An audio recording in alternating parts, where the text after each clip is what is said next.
Hi friends. ఈరోజు morning లేవగానే గుడికి వెళ్దాం అని చెప్పి గుణదల మీరు మా చర్చికి అయితే వచ్చేసాను. దేవునిలో దండం పెట్టుకొని సర్లే అని చెప్పి స్టార్ట్ అయిపోతున్నాను.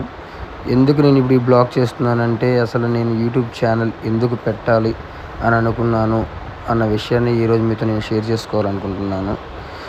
ఎందుకు ఏంటి అని అన్నది మీరు బ్లాగ్లో ఇప్పుడు చూసే కొద్ది మీకే అర్థమవుతుంది. ఏం లైఫ్ రా బాబు నాది అన్న టైప్లో ఉన్న మెంటాలిటీలో సరేలే బుక్స్ ఏమైనా చదువుతాము అది ఇది అని అనుకున్నాను. ఇప్పుడు బుక్స్ చదువుతుంటే ఇంట్రెస్ట్ రావట్లేదు. అసలు చదువుదాం అనే మెంటాలిటీ మైండ్ సెట్ మొత్తం మారిపోయింది. సరేలే పోనీ ఫ్రెండ్స్తో కలిసి ఏమైనా ఎంజాయ్ చేద్దాము, ఫ్రెండ్స్తో కలిసి తిరుగుదాము అని అంటేనే మన టైం ఉన్నట్టు ఫ్యామిలీ రిలేషన్స్ వల్ల, ఫ్యామిలీ ప్రాబ్లమ్స్ వల్ల ఓకే పోనీ మన పోనీ ఆ టైప్లో పోనీ ఒక 2 days పోనీ ఒక 5 days పోనీ ట్రిప్స్ వేద్దాం, ఫ్రెండ్స్తో కలిసి ఎక్కడికైనా వెళ్దాం అనే ఒక థాట్స్ ఏమైనా కానీ ఫ్రెండ్స్ ఏమైనా సజెస్ట్ చేసినా ఎరా గోవా సంథింగ్ ఎక్కువ దగ్గరికి కొనేకొండ ఇలా ఊటీ ఇలా వెళ్దామని అన్నా కానీ మనకు ఆ ట్రిప్స్ చేసే అంత టైం అని ఉన్నాక మనకు బడ్జెట్ లేదు. అంటే పైసలు లేవు. సరే ఓకేలే మన ఇంకేంటి అని అనుకుంటున్న టైంలో కొంతమంది జిమ్స్కి వెళ్ళు అది ఇది అని అంటున్న టైంలో అయితే సరే బాడీ మీద మనం కాన్సన్ట్రేషన్ పెడదాం, బాడీని ఒక బిల్డ్ చేద్దాం, బాడీని ఒక మినిమం ఒక షేప్లో తయారు చేసుకుందాం అని అనుకున్న మనం మార్నింగ్ ఆఫీస్కి వెళ్ళి వచ్చేసరికి మన బ్యాటరీ మొత్తం డౌన్ అయిపోతుంది. ఇంకా అంత ఓపిక కూడా ఉండట్లేదు. జిమ్కి వెళ్ళి చేద్దాం అని అంత థాట్స్ ఉండట్లేదు.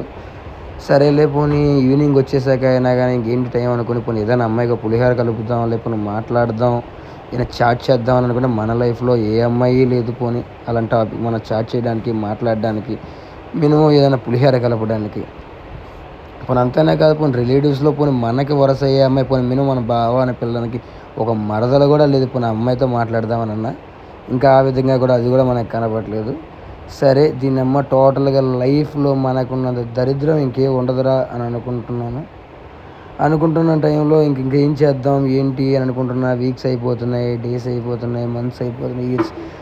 ఇంకా ప్రతి ఇయర్ ఈ ఇయర్లో కూడా దగ్గరగా 5 or 6 months కూడా పూర్తిగా కంప్లీట్ అయిపోయింది. ఇంకా ఈ ఇయర్ మనం ఏం చేసాం అని ఇంక నేను ఆలోచిస్తుంటే ఇంకా మా ఫ్రెండ్స్తో సరదాగా మాట్లాడుతున్న టైంలో ఈ రీల్స్ ఇవి చూస్తున్న టైంలో ఏరా ఇంకా నువ్వు పెట్టుకోవచ్చు కదా, ఏదైనా నువ్వే యూట్యూబ్ ఛానల్ ఏం పెట్టచ్చు కదా అని అంటే ఆల్రెడీ యాక్చువల్లీ ఎప్పుడు స్టార్ట్ చేశాను నేను చేద్దామని. ఇంకా చేద్దాం అనుకుని స్టార్ట్ చేసి పెట్టిన రోజులు కూడా ఉన్నాయి. కానీ మనకి సెట్ అవ్వదులే, మనల్ని వీడియోస్ ఎవరు చూస్తారు, మనల్ని ఎవరు ఎంకరేజ్ చేస్తారు అనుకుంటున్నాను. కానీ ఏదైనా టాలెంట్ ఉంటే మనం పెట్టే వీడియోస్లో ఒక కంటెంట్ ఉంటే మనం మాట్లాడే విధానం బాగుంటే చూసేవాళ్ళు చూస్తారు అనే ఒక మైండ్లో మళ్ళీ ఇంక ఏదో అంటారు కదా థాట్ వచ్చిద్దని ఇంకా అలా వచ్చింది. ఇంకా సరే అప్పుడు స్టార్ట్ చేశాను. మళ్ళీ ఉంటున్నప్పుడు నేను పెట్టిన ఒక చిన్న చిన్న బ్లాగ్స్ కానీ చిన్న చిన్న వీడియోస్ కానీ మా ఫ్రెండ్స్ తెలిసిన వాళ్ళకి కానీ సజెస్ట్ చేస్తూ షేర్ చేస్తూ ఉంటే ఆటోమేటిక్ ఇప్పుడు దాకా సబ్స్క్రైబర్స్ ఒక 30 నుండి 40, 40 నుండి 50 అలా 100, 200, 300 దాకా ఇలా సబ్స్క్రైబర్స్ వచ్చారు. ఓకే మనం ఏదైనా ఇంక ట్రై చేయొచ్చు, మనకి చేసి సపోర్ట్ చేసడానికి మన ఫ్రెండ్స్ కూడా ఉన్నారు కదా అని అనుకుంటూ ఇంకా సరే అని ఇంక డిసైడ్ అయ్యి ఇంక యూట్యూబ్ ఛానల్ ఇంక స్టార్ట్ చేద్దాం, కంటిన్యూగా చేద్దాం అని అనుకుంటూ స్టార్ట్ చేశాను. స్టార్ట్ చేసిన కంటిన్యూ చేసింది ఇంకా ఈ మధ్య 2 days ఇంకా మెంటల్గా ఇంకా ప్రిపేర్ అయిపోయాను. ఇంకా యూట్యూబ్ ఛానల్ స్టార్ట్ చేద్దాం, కంటిన్యూగా దీన్ని బిల్డ్ చేద్దాం, దీన్ని ఒక గ్రోత్గా తీసుకొద్దాం అని అనుకుంటున్నాను. హ్యాండ్స్ బాగా పెయిన్ వచ్చేస్తున్నాయి ఫ్రెండ్స్. ఇదే మీకు చెప్పాలనుకున్నాను ఈ విషయం. మీలో ఎవరైనా కానీ జీటీ వెహికల్ తీసుకోవాలనుకుంటే మాత్రం ఆలోచించి తీసుకోండి ఫ్రెండ్స్. మనం వెహికల్ అని అనుకుంటాము మనకి హ్యాండ్స్ పెయిన్స్ రావు ఏమి అని. అసలు ఈ వెహికల్ తోలుతూనే మనకు వచ్చే హ్యాండ్స్ పెయిన్స్ మామూలుగా ఉండదు. ప్లస్ మనకు వచ్చే మైలేజ్ మనకు ఆ షోరూమ్ చెప్పేది ఒకటి, మనకు వచ్చే మైలేజ్ ఒకటి. మనం మనం చేసే రైడ్లో కూడా ఉంటుందిలే కానీ అదే ఆడు చెప్పే ఒక మైలేజ్ మనకు 19, 20 ఉంటే మనకి అంత మైలేజ్ కూడా రాదు. యాక్చువల్లీ నాకైతే 13 to 14 వస్తుంది మైలేజ్. ఎందుకంటే వెహికల్ మైలేజ్ డ్రాప్ అవుట్ కూడా అవ్వచ్చేమో మేబీ. ఎందుకంటే మనం టైర్లో గాలి చూసుకోవాలి, చైన్స్ చూసుకోవాలి, చైన్లో ఆయిల్ మెయింటెనెన్స్ చూసుకోవాలి, అది టైట్గా ఉందో లూజ్గా ఉందో చూసుకోవాలి చైన్.